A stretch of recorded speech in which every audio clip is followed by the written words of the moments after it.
Henry ಮಾಯ್ಸಾನ್ 1857ರಿಂದ 1907.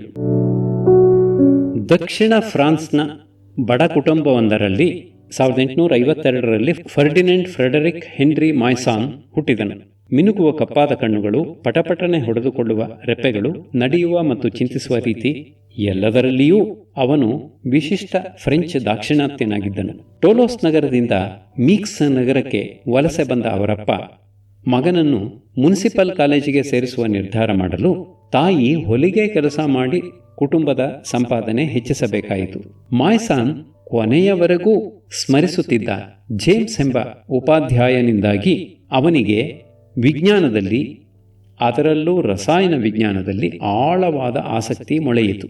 College ಮುಗಿಸಿದ ನಂತರ ಪ್ಯಾರಿಸಿನ ಔಷಧಿ ಅಂಗಡಿಯೊಂದರಲ್ಲಿ ಸಹಾಯಕನಾಗಿ ಸೇರಿದನು. ವಿದ್ಯಾರ್ಥಿಗಳಿಗೆ ಪಾಠ ಹೇಳುತ್ತಾ 1872ರಲ್ಲಿ ಫ್ರೆಮಿ ಎಂಬುವನ ಪ್ರಯೋಗಾಲಯದಲ್ಲಿ ರಾತ್ರಿ ಹೊತ್ತು ರಸಾಯನ ವಿಜ್ಞಾನದ ಅಧ್ಯಯನವನ್ನು ಮುಂದುವರೆಸಿದ ಮಾಯ್ಸಾನ್ಗೆ ಏನಾದರೂ ಕೈಗಾರಿಕೆ ಆರಂಭಿಸಿ ಹಣ ಗಳಿಸಬೇಕು ಎಂಬ ಆಸೆ.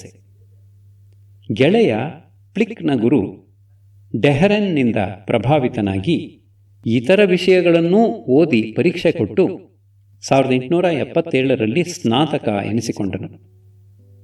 ಗೆಳೆಯರಿಬ್ಬರೂ ಡೆಹರೆನ್ನೊಡನೆ ಅವನ ಪ್ರಯೋಗಶಾಲೆಯಲ್ಲೇ ಕೆಲಸ ಮಾಡಿ ಸಸ್ಯಗಳ ಆಮ್ಲಜನಕ ಸ್ವೀಕಾರಕ್ಕೂ ಇಂಗಾಲಾಮ್ಲ ಹೊರಹಾಕುವುದಕ್ಕೂ ಯಾವುದೇ ನೇರ ಸಂಬಂಧ ಇಲ್ಲದಿರುವುದನ್ನು ಸಾಧಿಸಿದರು. ಈ ಸಂಶೋಧನೆಯನ್ನೇ ಮಾಯ್ಸಾನ್ ಬಳಸಿಕೊಂಡು ವೈದ್ಯಕೀಯ ಪ್ರಾಥಮಿಕ ಪರೀಕ್ಷೆ ಮಾಡಿಕೊಂಡನು. ಸಂಶೋಧನೆ ವಿಜ್ಞಾನ ಅಕಾಡೆಮಿಯಿಂದ ಪ್ರಕಟವೂ ಆಯಿತು. ಇದ್ದಕ್ಕಿದ್ದಂತೆ ಏನನ್ನಿಸಿತೋ ಮಾಯ್ಸಾನ್ ಡೆಹರೆನ್ ಇಷ್ಟಕ್ಕೆ ವಿರೋಧವಾಗಿ ನಿರವಯವ ರಸಾಯನ ವಿಜ್ಞಾನಕ್ಕಾಗಿ ದುಡಿಯಬೇಕು ಎಂದು ನಿರ್ಧರಿಸಿದನು. ಆಗ ಪುಂಖಾನುಪುಂಖವಾಗಿ ಸಂಶೋಧನೆಗಳು ಹೊರಬರುತ್ತಿದ್ದ ಹಾಗೂ ಎಲ್ಲರ ಆಕರ್ಷಣೆಯ ಕ್ಷೇತ್ರವಾಗಿದ್ದ ಸಾವಯವ ರಸಾಯನ ವಿಜ್ಞಾನ ಅವನನ್ನು ಸೆಳೆಯಲಿಲ್ಲ. ಪ್ರಖ್ಯಾತ ಫ್ರೆಂಚ್ ನಿರವಯವ ರಸಾಯನ ವಿಜ್ಞಾನಿಗಳಾದ ಹೆನ್ರಿ ಸೇಂಟ್ ಕ್ಲೇರ್ ಡೆ ವಿಲೆ ಎಂಥವರು ಸಹ ಸ್ವಕ್ಷೇತ್ರವನ್ನು ಬಿಟ್ಟು ಭೌತ ರಸಾಯನ ಸಮಸ್ಯೆಗಳನ್ನು ಕೈಗೆತ್ತಿಕೊಂಡಿದ್ದರು. ಹೀಗೆ ಎಲ್ಲರೂ ನಿರುತ್ಸಾಹ ಪಡುತ್ತಿದ್ದ ನಿರವಯವ ರಸಾಯನ ವಿಜ್ಞಾನ ಕ್ಷೇತ್ರವನ್ನು ಆರಿಸಿಕೊಂಡು ಅದರಲ್ಲಿ ಸುಮಾರು 300 ವೈಜ್ಞಾನಿಕ ಪ್ರಬಂಧಗಳನ್ನು ಪ್ರಕಟಿಸಿದವನು ಮಾಯ್ಸಾನ್. ಅವನ ಮೊಟ್ಟಮೊದಲ ಸಂಶೋಧನೆ ಜ್ವಲನಶೀಲ ಕಬ್ಬಿಣವನ್ನು ಕುರಿತದ್ದು. ಫೆರಿಕ್ ಆಕ್ಸೈಡನ್ನು ಅಪಕರ್ಷಿಸಿದಾಗ ಅಥವಾ ಫೆರಸ್ ಆಕ್ಸಲೇಟನ್ನು ಕಾಯಿಸಿದಾಗ ಉತ್ಪತ್ತಿಯಾಗುವ ಫೆರಸ್ ಆಕ್ಸೈಡ್ ಜ್ವಲನಶೀಲವಾಗಿರುತ್ತದೆ. ಅದನ್ನು ಜಲಜನಕದೊಂದಿಗೆ ಎಚ್ಚರಿಕೆಯಿಂದ ಅಪಕರ್ಷಿಸಿ ಪಡೆದ ಕಬ್ಬಿಣವೂ ಸಹ ಜ್ವಲನಶೀಲವಾಗಿರುತ್ತದೆ. ಈ ಸಂಶೋಧನೆ ಡೆ ವಿಲೆ ಹಾಗೂ ಫೆರಸ್ ಆಕ್ಸೈಡ್ ಕಂಡುಹಿಡಿದ ಡಿ ಬ್ರೇ ಇಬ್ಬರ ಮೇಲೂ ಪ್ರಭಾವ ಬೀರಿತು. ಅಲ್ಲದೆ ಮಾಯ್ಸಾನ್ಗೆ ಡಾಕ್ಟರೇಟ್ ಪದವಿಯನ್ನು ಗಳಿಸಿಕೊಟ್ಟಿತು. ಸ್ವತಂತ್ರ ಸಂಶೋಧನೆಯ ಆನಂದದಿಂದ ತುಂಬಿ ಹೋದ ಅವನು ಕೈಗಾರಿಕಾ ಕ್ಷೇತ್ರದ ಕಡೆಗೆ ಹೊರಳುವ ವಿಚಾರವನ್ನೇ ಬಿಟ್ಟುಕೊಟ್ಟನು. ವಿಶ್ವವಿದ್ಯಾನಿಲಯದ ಉಪಾಧ್ಯಾಯ ವೃತ್ತಿ, ಖಾಸಗಿ ಪಾಠಗಳು, ಖಾಸಗಿ ಪ್ರಯೋಗಾಲಯ ಒಂದರಲ್ಲಿ ವಿಶ್ಲೇಷಕನ ಕೆಲಸ ಇವುಗಳಿಂದ ಅವನ ಆರ್ಥಿಕ ಸ್ಥಿತಿ ಉತ್ತಮಗೊಂಡಿತು. ಜಲಜನಕದ ಪರಾಕ್ಸೈಡ್, ಕ್ರೋಮಿಯಂ ಆಕ್ಸೈಡ್ಗಳು ಒಂದುಗೂಡಿ ಉತ್ಪತ್ತಿ ಮಾಡುವ ನೀಲಿ ಸಂಯುಕ್ತ ಪರ್ಕ್ರೋಮಿಕ್ ಆಮ್ಲ H2CrO5 ಎಂದು ಸಾಧಿಸಿದ್ದಲ್ಲದೆ 1884ರಲ್ಲಿ ಕ್ರೋಮಿಕ್ ಆಮ್ಲ H2CrO4 ಅನ್ನು ಸ್ಫಟಿಕ ರೂಪದಲ್ಲಿ ಪಡೆದನು. ಈ ಕೆಲಸದ ನಡುವೆ ವಿಶ್ಲೇಷಕ ವೃತ್ತಿಯಿಂದ ಲಭಿಸುತ್ತಿದ್ದ ಸಂಪಾದನೆ ಕಡಿಮೆಯಾಯಿತು. ಆದರೂ ಆ ಬಗ್ಗೆ ಚಿಂತಿಸದೆ ಸಂಶೋಧನೆಯನ್ನು ಮುಂದುವರಿಸಿದನು.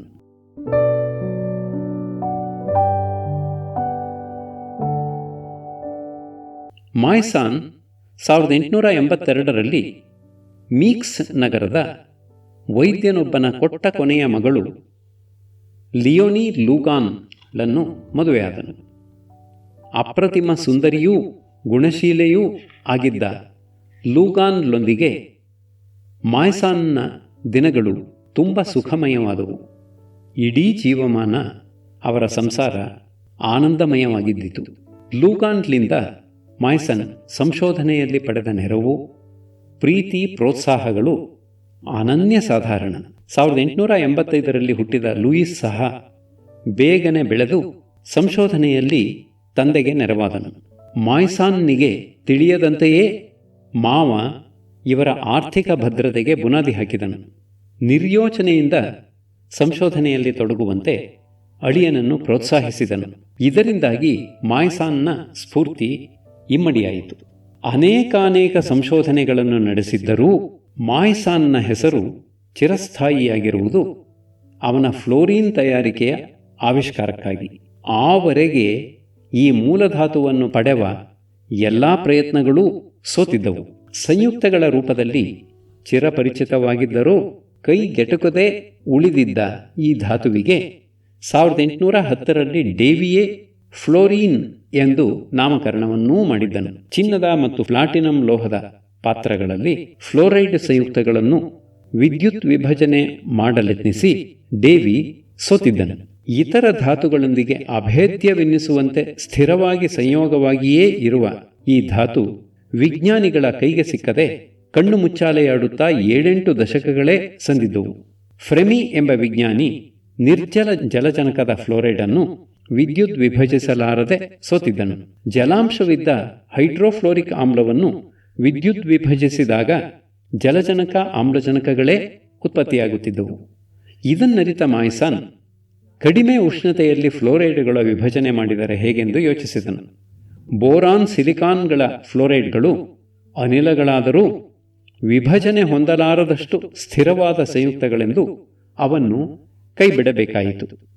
60 ಡಿಗ್ರಿ ಸೆಲ್ಸಿಯಸ್ ತನಕ ದ್ರವವಾಗಿರಬಲ್ಲ ರಂಜಕದ ಟ್ರೈಫ್ಲೋರೈಡನ್ನು ಆಮ್ಲಜನಕದೊಂದಿಗೆ ಬೆರೆಸಿ ವಿದ್ಯುತ್ ಕಿಡಿ ಹಾರಿಸಿದನು. ಫ್ಲೋರಿನ್ ಬದಲಿಗೆ ರಂಜಕದ ಆಕ್ಸಿಫ್ಲೋರೈಡ್ ಉತ್ಪತ್ತಿಯಾಯಿತು. ರಂಜಕದ ಟ್ರೈಫ್ಲೋರೈಡ್ ಅನಿಲವನ್ನು ಕೆಂಪಗೆ ಕಾದ ಪ್ಲಾಟಿನಂ ಮೂಲಕ ಹಾಯಿಸಿದಾಗ ಪ್ಲಾಟಿನಂ ಫಾಸ್ಫೈಡ್ ಮತ್ತು ರಂಜಕದ ಪೆಂಟಾಫ್ಲೋರೈಡ್ಗಳು ಉತ್ಪತ್ತಿಯಾದವು. ಬಹುಮೌಲ್ಯದ ಪ್ಲಾಟಿನಂ ಲೋಹ ಹಾಳಾದ್ದರಿಂದ ಈ ಮಾರ್ಗವನ್ನೂ ಕೈಬಿಡಬೇಕಾಯಿತು. ಆದರೆ ಅನಿಲವು ಸಿಲಿಕಾನ್, ಪಾದರಸ, ರಂಜಕ, ಪೊಟ್ಯಾಷಿಯಂ ಅಯೋಡೈಡ್ ಮೊದಲಾದವುಗಳೊಂದಿಗೆ ಪ್ರತಿಕ್ರಿಯಿಸಿದ್ದರಿಂದ ಸ್ವಲ್ಪ ಫ್ಲೋರಿನ್ ಉತ್ಪತ್ತಿಯಾಗಿದ್ದಿರಬೇಕು ಎನಿಸಿತು. ತೀನಿಯನ್ನು ಕಂಡ ತೋಳನಂತೆ ಮಾಯ್ಸಾನ್ ಇಮ್ಮಡಿ ಉತ್ಸಾಹಿತನಾದನು. ಸಾಧಾರಣ ಉಷ್ಣತೆಯಲ್ಲಿ ದ್ರವ ವಸ್ತುವಾದ ಆರ್ಸೆನಿಕ್ ಟ್ರೈಫ್ಲೋರೈಡ್ ಜೊತೆ ಸ್ವಲ್ಪ ಪೊಟ್ಯಾಷಿಯಂ ಫ್ಲೋರೈಡ್ ಬೆಳೆಸಿ ವಿದ್ಯುತ್ ವಿಭಜನೆಗೊಳಿಸಿದನು. ಸ್ವಲ್ಪ ಹೊತ್ತಿನಲ್ಲೇ ವಿದ್ಯುತ್ತು ಹರಿಯುವುದು ನಿಂತು ಹೋಯಿತು. ಋಣಧ್ರುವದ ತುಂಬ ಆರ್ಸೆನಿಕ್ ಮೆತ್ತಿಕೊಂಡಿತ್ತು. ಆರ್ಸೆನಿಕ್ ಸಂಯುಕ್ತಗಳ ವಿಷಗುಣಕ್ಕೆ ಹೆದರಿ ಈ ಪ್ರಯೋಗವನ್ನೂ ಕೈಬಿಟ್ಟನು. ಪೊಟ್ಯಾಷಿಯಂ ಹೈಡ್ರೋಜನ್ ಫ್ಲೋರೈಡನ್ನು ಪ್ಲಾಟಿನಂ ಬಕಪಾತ್ರೆಯಿಂದ ಭಟ್ಟಿ ಇಳಿಸಿ ನಿರ್ಜಲ ಜಲಜನಕದ ಫ್ಲೋರೈಡನ್ನು ಪಡೆದ ಮಾಯ್ಸಾನ್ ಅದನ್ನು ಶೂನ್ಯಕ್ಕಿಂತ 50 ಡಿಗ್ರಿ ಸೆಲ್ಸಿಯಸ್ ಕಡಿಮೆ ಉಷ್ಣತೆಗೆ ತಣ್ಣಗಾಗಿಸಿ ಪ್ಲಾಟಿನಂ ಯು ಕೊಳವೆಯಲ್ಲಿ ವಿದ್ಯುತ್ ವಿಭಜನೆಗೊಳಿಸಲು ಯತ್ನಿಸಿದನು. ಕ್ಯಾಥೋಡ್ ಬಳಿ ಬೇಕಾದಷ್ಟು ಜಲಜನಕ ಉತ್ಪತ್ತಿಯಾದರೂ ಆ್ಯನೋಡ್ ಬಳಿ ನಿರೀಕ್ಷಿಸಿದ ಫ್ಲೋರಿನ್ ಕಾಣಲಿಲ್ಲ. ಆದರೆ ವಿದ್ಯುತ್ ದ್ವಾರಗಳನ್ನು ನುಗ್ಗಿಸಲು ಬಳಸಿದ್ದ ಬೆರಡೆಗಳು ಕರಕಾಗಿ ಹೋಗಿದ್ದವು. ಅವುಗಳ ಬದಲು ಫ್ಲೋರ್ ಸ್ಟಾರ್ ತುಂಡುಗಳನ್ನು ಉಪಯೋಗಿಸಿದ ಮೇಲೆ ಜೂನ್ 26, 1886ರಂದು ಮೊಟ್ಟ ಮೊದಲ ಫ್ಲೋರಿನ್ ಗುಳ್ಳೆಗಳು ಲಭಿಸಿದವು. ಅನಿಲವು ನಿರೀಕ್ಷಿಸಿದಂತೆ ನೀರಿನಿಂದ ಓಝೋನ್ನನ್ನು, ಪೊಟ್ಯಾಷಿಯಂ ಕ್ಲೋರೈಡ್ನಿಂದ ಕ್ಲೋರಿನ್ನನ್ನು ಮೇಲೆಬ್ಬಿಸಿತು. ಸಿಲಿಕಾನ್ ಅದರಲ್ಲಿ ಹೊತ್ತಿ ಉರಿಯಿತು. ಈ ಮಹಾ ಸಂಶೋಧನೆಗಾಗಿ ಫ್ರೆಂಚ್ ವಿಜ್ಞಾನ ಅಕಾಡೆಮಿ ಮಾಯ್ಸಾನ್ಗೆ 10,000 ಫ್ರಾಂಕ್ಗಳ ಬಹುಮಾನವನ್ನಿತ್ತು ಸನ್ಮಾನಿಸಿತು. ವೈದ್ಯಕೀಯ ಅಕಾಡೆಮಿ ವಿಷಶಾಸ್ತ್ರ ಪ್ರಾಧ್ಯಾಪಕ ಸ್ಥಾನವನ್ನು ಇತ್ತಿತು. 1891ರಲ್ಲಿ ವಿಜ್ಞಾನ ಅಕಾಡೆಮಿಯ ಅಧ್ಯಕ್ಷ ಪದವಿಯೂ ಮಾಯ್ಸಾನ್ನನ್ನು ಹುಡುಕಿಕೊಂಡು ಬಂದಿತು. ವರ್ಷಗಳು ಕಳೆದಂತೆ ಫ್ಲೋರಿನ್ ಉತ್ಪಾದನೆಯ ವಿಧಾನ ಉತ್ತಮಗೊಂಡಿತು. 1899ರಲ್ಲಿ ಪ್ಲಾಟಿನಂ ಬದಲಿಗೆ ಶುದ್ಧ ತಾಮ್ರದ ಪಾತ್ರೆಯನ್ನು ಬಳಸಿದ ಮಾಯ್ಸಾನ್ ದ್ರವಿತ ಗಾಳಿಯಲ್ಲಿ ತಂಪುಗೊಳಿಸಿ ದ್ರವ ಫ್ಲೋರಿನನ್ನು ಪಡೆದನಲ್ಲದೆ ಅದನ್ನು ಆಂಶಿಕ ಆಸವನ ವಿಧಾನದಿಂದ ಪೂರ್ಣವಾಗಿ ಶುದ್ಧಗೊಳಿಸಿದನು. ನಿಜವಾಗಿ ನಿರ್ಜಲವಾಗಿದ್ದರೆ ಅನಿಲವನ್ನು ಗಾಜಿನ ಪಾತ್ರೆಯಲ್ಲಿ ಕೂಡ ಸಂಗ್ರಹಿಸಬಹುದೆಂದೂ ಕಂಡುಕೊಂಡನು. ಫ್ಲೋರಿನ್ ಧಾತುವಿನ ಆವಿಷ್ಕಾರದ ನಂತರ ಮಾಯ್ಸಾನ್ ಹೊಸ ಫ್ಲೋರಿನ್ ಸಂಯುಕ್ತಗಳನ್ನು ಒಂದೊಂದಾಗಿ ಕಂಡುಹಿಡಿಯಲಾರಂಭಿಸಿದನು. ಮೀಥೈಲ್, ಈಥೈಲ್, ಐಸೋಬ್ಯೂಟೈಲ್ ಫ್ಲೋರೈಡುಗಳು ಹಾಗೂ ಇಂಗಾಲದ ಟೆಟ್ರಾಫ್ಲೋರೈಡ್ 1890ರಲ್ಲಿ, 1900ರಲ್ಲಿ ಗಂಧಕದ ಹೆಕ್ಸಾಫ್ಲೋರೈಡ್, 1901ರಲ್ಲಿ ಸಲ್ಫ್ಯೂರೈಲ್ ಫ್ಲೋರೈಡ್, 1902ರಲ್ಲಿ ಅಯೋಡಿನ್ ಪೆಂಟಾಫ್ಲೋರೈಡ್, 1905ರಲ್ಲಿ ನೈಟ್ರೈಲ್ ಫ್ಲೋರೈಡ್ ಅಥವಾ NO2F ಇತ್ಯಾದಿ. 1891ರಲ್ಲಿ ಬೋರಾನ್ ಟ್ರೈ ಅಯೋಡೈಡ್ ಕಂಡುಹಿಡಿದ ಮಾಯ್ಸಾನ್ ಆವರೆಗೂ ಗೊತ್ತಿದ್ದ ಬೋರಾನ್ ಧಾತುವಿನ ಶುದ್ಧತೆ 70%ಕ್ಕೂ ಹೆಚ್ಚಿಲ್ಲದಿದ್ದುದನ್ನು ಗಮನಿಸಿ ಶುದ್ಧ ಬೋರಾನ್ ತಯಾರಿಸುವ ವಿಧಾನವನ್ನು ಆವಿಷ್ಕರಿಸಿದನು. ಜಲಜನಕದ ವಾತಾವರಣದಲ್ಲಿ ಬೋರಾನ್ ಟ್ರೈ ಆಕ್ಸೈಡನ್ನು ಮ್ಯಾಗ್ನೀಷಿಯಂ ಲೋಹದಿಂದ ಅಪಕರ್ಷಿಸಿ 99%ರಷ್ಟು ಶುದ್ಧ ಬೋರಾನ್ ಧಾತುವನ್ನು ಪಡೆದನು. ಈ ಸಂಶೋಧನೆ ನಡೆಯುತ್ತಿದ್ದಂತೆಯೇ ಕೃತಕವಾದ ವಜ್ರಗಳನ್ನು ತಯಾರಿಸುವ ಸಾಹಸಕ್ಕೆ ಕೈಯಿಕ್ಕಿದನು. ಸಕ್ಕರೆಯಿಂದ ಪಡೆದ ಶುದ್ಧ ಇಂಗಾಲವನ್ನು ಬೆಳ್ಳಿಯೊಂದಿಗೆ ಕರಗಿಸಿದಾಗ ಅತ್ಯಂತ ಸಣ್ಣ ವಜ್ರಗಳು ದೊರೆತವು. ಉಲ್ಕೆಗಳಲ್ಲಿ ಘನೀಕೃತ ಕಬ್ಬಿಣದೊಂದಿಗೆ ಚಿಕ್ಕ ವಜ್ರಗಳು ಇರುವುದನ್ನು ಗುರುತಿಸಿದ ಮಾಯ್ಸಾನ್ ಕರಗಿದ ಕಬ್ಬಿಣದಲ್ಲಿ ಇಂಗಾಲವನ್ನು ವಿಲೀನಗೊಳಿಸಿ ಇದ್ದಕ್ಕಿದ್ದಂತೆ ನೀರಿಗೆ ಹಾಕುವುದರ ಮೂಲಕ ಕಪ್ಪು ವಜ್ರಗಳನ್ನು ಪಡೆದನು. 1893ರಲ್ಲಿ ಕೃತಕ ವಜ್ರಗಳ ತಯಾರಿಕೆಯಿಂದ ಮಾಯ್ಸಾನ್ ಹೆಸರು ಮನೆ ಮಾತಾಯಿತು ನಿಜ. ಆದರೆ ಅವನು ಅದಕ್ಕಾಗಿ ಅಭಿವೃದ್ಧಿಪಡಿಸಿದ ವಿದ್ಯುತ್ ಕುಲುಮೆ ವೈಜ್ಞಾನಿಕವಾಗಿ ಇನ್ನೂ ದೊಡ್ಡ ಸಾಧನೆ ಎಂದೇ ಹೇಳಬೇಕು. ಮೊದಲು ಸುಣ್ಣದ ಚೂರೊಂದರಲ್ಲಿ ತೋಡಿದ ಗುಂಡಿಯಲ್ಲಿ ಗ್ರಾಫೈಟ್ ಮೂಸೆಯನ್ನಿಟ್ಟು ಅದರ ಮೇಲೆ ಗ್ರಾಫೈಟ್ ವಿದ್ಯುತ್ ದ್ವಾರಗಳ ಮೂಲಕ ವಿದ್ಯುತ್ ಚಾಪ ಅಥವಾ ಆರ್ಕ್ ಅನ್ನು ಏರ್ಪಡಿಸಿ ಇನ್ನೊಂದು ಸುಣ್ಣದ ಚೂರಿನಿಂದ ಅದನ್ನು ಮುಚ್ಚುವ ಏರ್ಪಾಟು 1892ರಲ್ಲಿ. ವಿದ್ಯುತ್ ವಿಭಜನೆ ಇಲ್ಲದ ಇಂತಹ ಅತಿತಾಪ ಪ್ರಯೋಗ ಅವನ ಮುಂದೆ ಹೊಸದೊಂದು ಸಾಧ್ಯತೆಗಳ ಸರಮಾಲೆಯನ್ನೇ ಅನಾವರಣಗೊಳಿಸಿತು.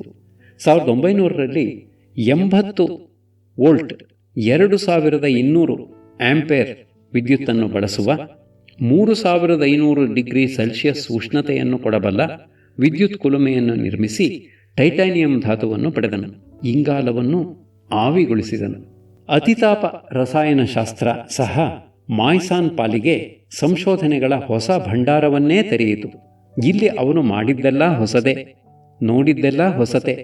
ಏನೆಲ್ಲ ಕಾರ್ಬೈಡುಗಳು, ಬೋರೈಡುಗಳು, ಸಿಲಿಸೈಡುಗಳು, ಹೈಡ್ರೈಡುಗಳು, sodium, potassium, rubidium, caesium, calcium ಲೋಹಗಳ ಹೈಡ್ರೈಡುಗಳನ್ನು ತಯಾರಿಸಿ ಅವುಗಳನ್ನು ಪೂರ್ಣವಾಗಿ ಅಧ್ಯಯನ ಮಾಡಿದ ಕೀರ್ತಿ ಮಾಯ್ಸಾನಿಗೇ ಸಲ್ಲುತ್ತದೆ.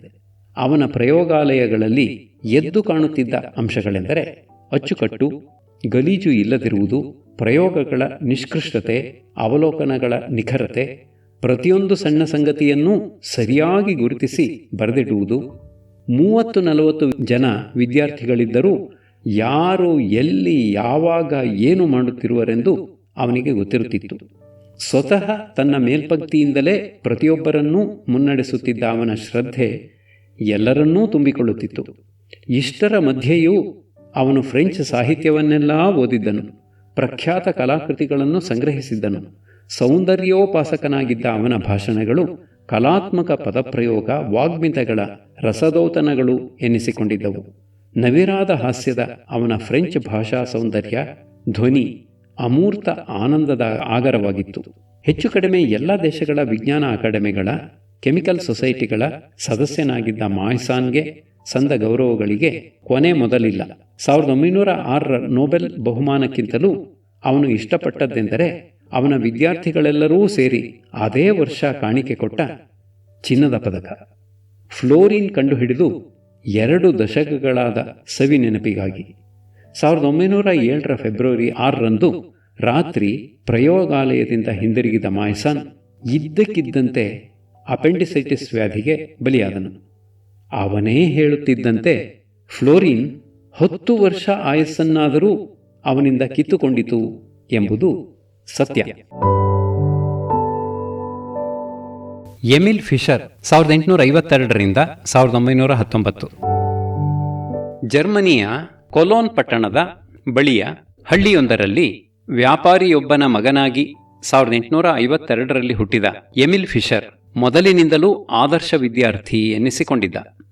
ವ್ಯಾಪಾರದಲ್ಲಿ ತಲೆ ಇಲ್ಲದ ಕಾರಣ ಅವನನ್ನು ವಿಶ್ವವಿದ್ಯಾನಿಲಯಕ್ಕೆ ಸೇರಿಸಿದ ಅವರಪ್ಪ. ಅದರಲ್ಲೂ ಜೀವನಕ್ಕೊಂದು ಮಾರ್ಗ ಕಾಣಿಸಬಹುದಾದ ರಸಾಯನಶಾಸ್ತ್ರ ತೆಗೆದುಕೋ ಎಂದು ವಿಧಿಸಿದ. 1871ರಲ್ಲಿ ಬಾನ್ ನಗರಕ್ಕೆ ಬಂದ ಫಿಷರ್ಗೆ ಇಷ್ಟವಾಗಿದ್ದು ಕೆಕೂಲೆಯ ಉಪನ್ಯಾಸಗಳು ಮಾತ್ರವೇ.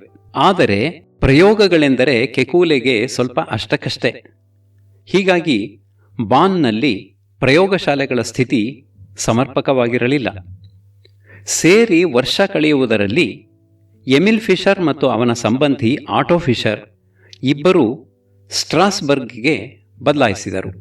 ಇಲ್ಲಿ ಫ್ರೆಡರಿಕ್ ರೋಸ್ ರಸಾಯನ ವಿಶ್ಲೇಷಣೆಯನ್ನು ಬಹು ಚೆನ್ನಾಗಿ ಕಲಿಸುತ್ತಿದ್ದ. ಒಳ್ಳೆಯ ಪ್ರಯೋಗಾಲಯ ಇತ್ತು. ಮುಖ್ಯವಾಗಿ ಹಿರಿಯ ವಿದ್ಯಾರ್ಥಿಯಾಗಿದ್ದ ಅಡಾಲ್ಫ್ ಬೇಯರ್ನ ಸ್ಫೂರ್ತಿ ಒತ್ತಾಸೆಗಳು ದೊರೆತವು. ರಸಾಯನ ವಿಶ್ಲೇಷಣೆಯಲ್ಲಿ ಸ್ನಾತಕನಾಗುವುದರೊಳಗೆ ಬೇಯರ್ನ ಮಾರ್ಗದರ್ಶನದಲ್ಲಿ ಸಂಶೋಧನೆ ಮಾಡುವ ಅವಕಾಶ ಸಿಕ್ಕಿತು.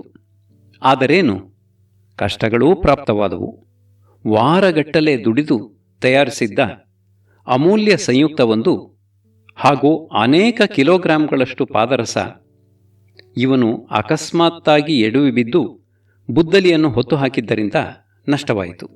ಫಿಷರ್ ಎದೆಗುಂದದೆ ನಷ್ಟವನ್ನು ತುಂಬಿಕೊಟ್ಟನಲ್ಲದೆ ಮತ್ತೆ ಮೊದಲಿನಿಂದ ಪ್ರಾರಂಭಿಸಿ ಸಂಶೋಧನೆಯನ್ನು ಮುಗಿಸಿದ. ಫ್ರ್ಯಾಲೀನ್ ಬಣ್ಣಗಳ ಕ್ಷೇತ್ರದಲ್ಲಿ ಫಿಷರ್ ಬರೆದ ಪ್ರಬಂಧಕ್ಕೆ 1874ರಲ್ಲಿ ಸ್ಟ್ರಾಸ್ಬರ್ಗ್ ವಿಶ್ವವಿದ್ಯಾನಿಲಯದಿಂದ ಡಾಕ್ಟರೇಟ್ ಪದವಿ ದೊರೆಯಿತು.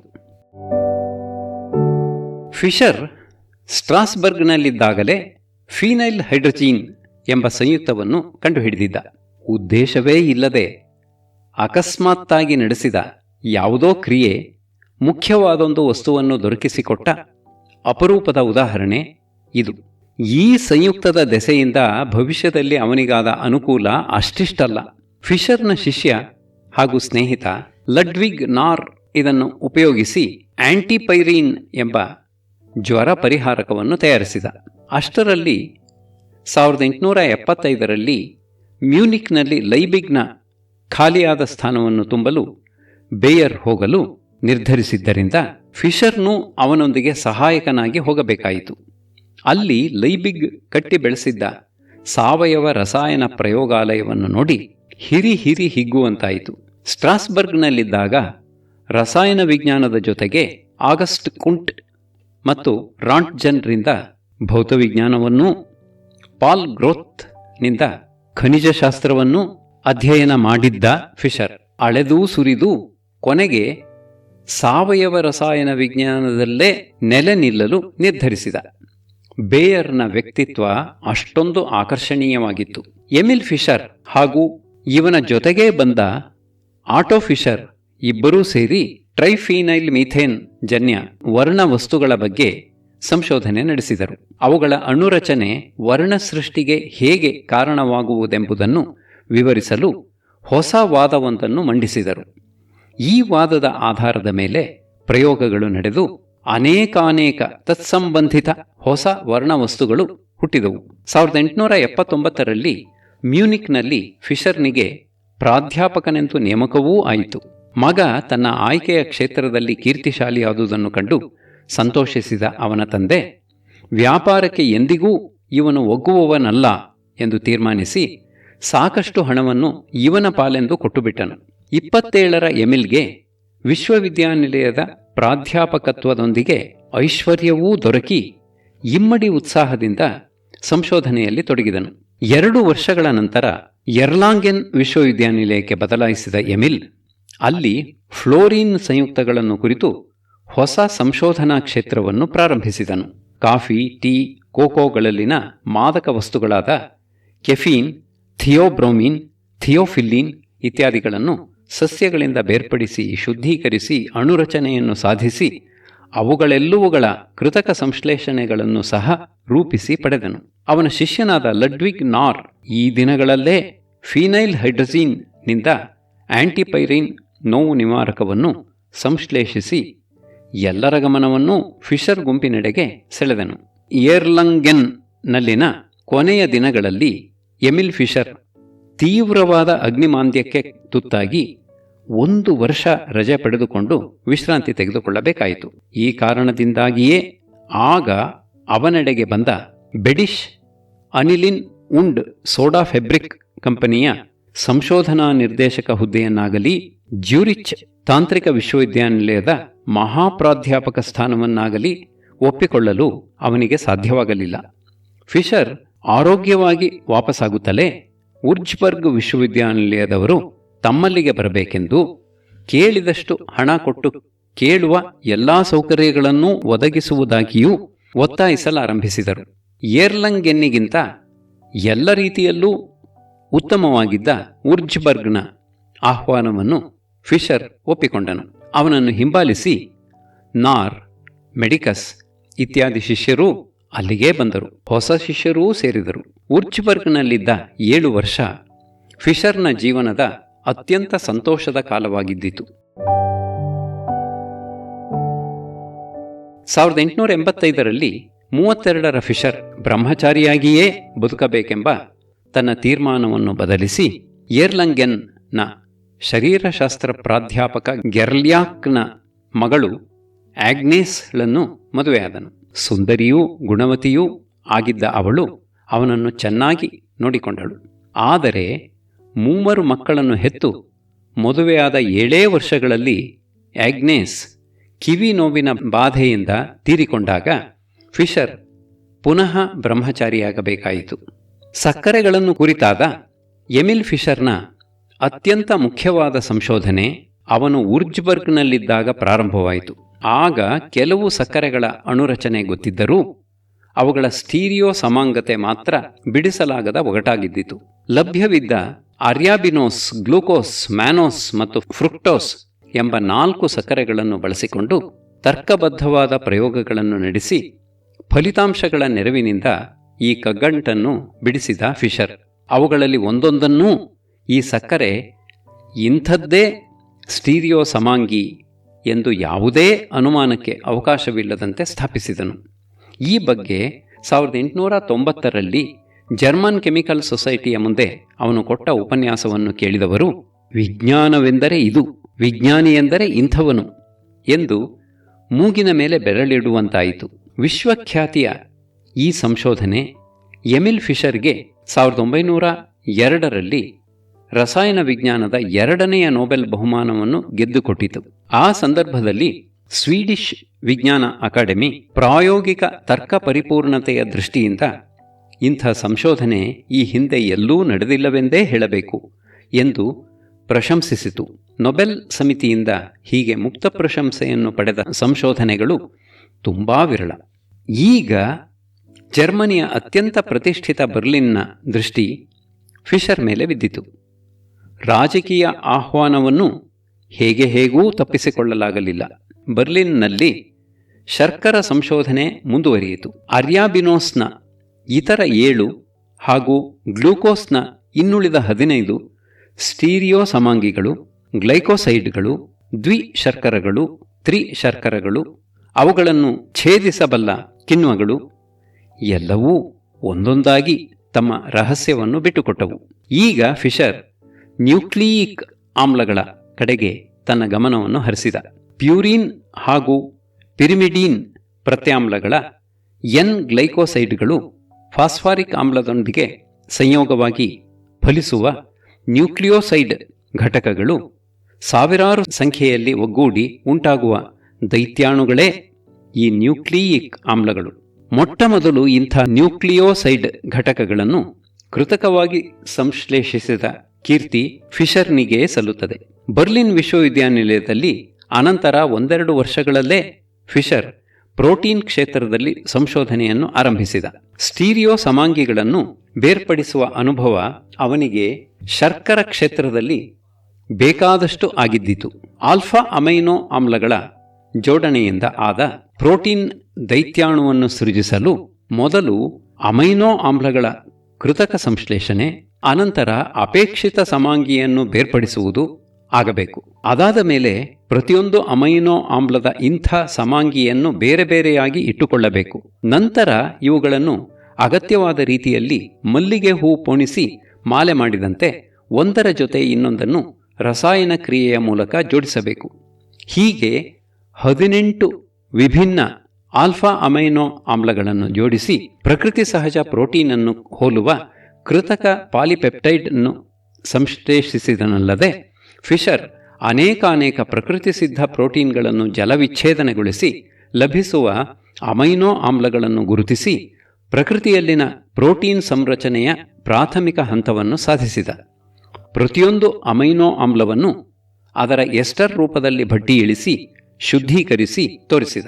ಈ ಮಧ್ಯೆ ಕಿಣ್ವಗಳೂ ಅವನ ಗಮನವನ್ನು ಸೆಳೆದವು. ಕಿಣ್ವಗಳು ಪ್ರೋಟೀನ್ಗಳೆಂದೂ ಒಂದು ಕಿಣ್ವವು ನಿರ್ದಿಷ್ಟವಾದ ಒಂದು ರಾಸಾಯನ ಕ್ರಿಯೆಯನ್ನು ಮಾತ್ರ ವೇಗೋತ್ಕರ್ಷಗೊಳಿಸಿ ಆಗ ಮಾಡುತ್ತದೆಂದು ತೋರಿಸಿಕೊಟ್ಟವನು ಫಿಶರ್ನೇ. ಇಂದಿಗೂ ಕಿಣ್ವಗಳ ಬಗ್ಗೆ ಪ್ರಚಲಿತವಿರುವ ಒಂದು ಬೀಗದ ಕೈಯಿ ಒಂದು ಬೀಗವನ್ನು ಹೇಗೆ ತೆಗೆಯಬಲ್ಲದೋ ಹಾಗೆ ಎಂಬ ಸಾಮತಿಯ ವಿವರಣೆಯೂ ಅವನದೇ. ರಜಾಕ್ಕೆಂದು ಆಫ್ರಿಕಾದ ಅರಣ್ಯಗಳಿಗೆ ಭೇಟಿ ಕೊಟ್ಟಾಗ ಅಲ್ಲಿನ ಉಷ್ಣವಲಯದ ಮಳೆಕಾಡುಗಳ ದೈತ್ಯ ವೃಕ್ಷಗಳ ಮೇಲೆ ಬೆಳೆಯುವ ಶಿಲಾವಲ್ಕಗಳನ್ನು ಸಂಗ್ರಹಿಸಿ ತಂದ ಎಮಿಲ್ ಫಿಶರ್ ಅವುಗಳಲ್ಲಿ ಇರುವ ರಸಾಯನ ಸಂಯುಕ್ತಗಳನ್ನು ವಿಶ್ಲೇಷಿಸಿ ಡೆಪ್ಸೈಡ್ಗಳು ಎಂಬ ಅವು ಚರ್ಮ ಹದ ಮಾಡಲು ಅನುವಾಗುವಂಥವು ಎಂದು ತೋರಿಸಿಕೊಟ್ಟ. ರಾಸಾಯನಿಕವಾಗಿ ಅವು ಫಿನಾಲಿಕ್ ಬಹುವಾಮ್ಲಗಳ ಎಸ್ಟರ್ಗಳು, ಶರ್ಕರಗಳೊಂದಿಗೆ ಕೂಡಿ ಆಗಿರುವ ಗ್ಲೈಕೋಸೈಡ್ಗಳೆಂದು ಕಂಡುಹಿಡಿದ.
ಅನೇಕ ಬಾರಿ ಜರ್ಮನ್ ಕೆಮಿಕಲ್ ಸೊಸೈಟಿ ಹಾಗೂ ಪ್ರಷ್ಯಾ ವಿಜ್ಞಾನ ಅಕಾಡೆಮಿಯ ಅಧ್ಯಕ್ಷನಾಗಿದ್ದ ಫಿಷರ್ ಬೋಧನೆಯ ಹಂಗಿಲ್ಲದೆ ಪೂರ್ಣಾವಧಿ ಸಂಶೋಧನೆ ಮಾಡಲು ಇಚ್ಛಿಸುವ ಕಿರಿಯ ವಿಜ್ಞಾನಿಗಳಿಗಾಗಿ 1911ರಲ್ಲಿ ಬರ್ಲಿನ್ ನಗರದ ಹೊರಭಾಗದಲ್ಲಿ ಕೈಸರ್ ವಿಲ್ಹೆಲ್ಮ್ ಇನ್ಸ್ಟಿಟ್ಯೂಟ್ ಫಿರ್ ಕೆಮಿ ಎಂಬ ಇಂದೂ ಪ್ರಖ್ಯಾತವಾಗಿರುವ ಸಂಸ್ಥೆಯನ್ನು ಸ್ಥಾಪಿಸಿದ. ತಾನು ಸಾವಯವ ರಸಾಯನ ವಿಜ್ಞಾನ ಕ್ಷೇತ್ರದಲ್ಲಿದ್ದರೂ ಸಹ ಇತರ ಕ್ಷೇತ್ರಗಳನ್ನು ಎಂದಿಗೂ ಕಡೆಗಣಿಸುತ್ತಿರಲಿಲ್ಲ. ಫ್ರಾಂಚ್ ಫಿಷರ್, ಆಲ್ಫ್ರೆಡ್ ಸ್ಟಾಕ್ ರಂಥ ನಿರವಯವ ರಸಾಯನ ವಿಜ್ಞಾನಿಗಳು ಅವನ ಶಿಷ್ಯರು. ಆಟೋ ಹಾನ್ ಮತ್ತು ಲೈಸ್ ಮೀಟ್ನರ್ ಅವನ ಗರಡಿಯಲ್ಲಿ ತಯಾರಾದ ವಿಕಿರಣ ವಿಜ್ಞಾನಿಗಳು. ಮೊದಲನೆಯ ವಿಶ್ವಸಮರ ಎಮಿಲ್ ಫಿಷರ್ನ ಸಂಶೋಧನಾ ಚಟುವಟಿಕೆಗಳನ್ನು ಬಹುವಾಗಿ ಘಾಸಿಗೊಳಿಸಿತು. ತನ್ನ 2 ಮಕ್ಕಳನ್ನು ಕಳೆದುಕೊಂಡು ನಿರ್ವಿಣ್ಣನಾದರೂ ಯುದ್ಧ ಮುಗಿದೊಡನೆ ಪುನಃ ಸಂಶೋಧನೆಯನ್ನು ಪ್ರಾರಂಭಿಸಿದ. ಆದರೆ 1919ರಲ್ಲಿ ಕ್ಯಾನ್ಸರ್ ಅವನನ್ನು ಬಲಿ ತೆಗೆದುಕೊಂಡಿತು. ಸಣ್ಣ ಹಂತಗಳಿಂದ ಸಾಧಿಸಬಹುದಾದ ದೊಡ್ಡ ಸಂಶೋಧನೆಗಳನ್ನು ಕಂಡ ಬಗೆಗಣ್ಣು ಎಮಿಲ್ ಫಿಷರ್ನದು. ತರ್ಕಬದ್ಧ ಯೋಜನೆ, ಪ್ರಾಯೋಗಿಕ ಸತ್ಯಗಳನ್ನು ಎಂದಿಗೂ ತಾತ್ವಿಕ ನಂಬಿಕೆಗಳ ಆಕರ್ಷಣೆಗಾಗಿ ಬಿಟ್ಟುಕೊಡದ ಎಚ್ಚರ, ಬಹು ಸಣ್ಣ ಸಂಗತಿಗಳಲ್ಲಿಯೂ ದೊಡ್ಡದನ್ನು ಕಾಣುವ ಕಲಾದೃಷ್ಟಿ, ಅರ್ಥವಂತಿಕೆ, ದಿವ್ಯದರ್ಶನ ಇವು ಅವನ ಮಹಾಗುಣಗಳು.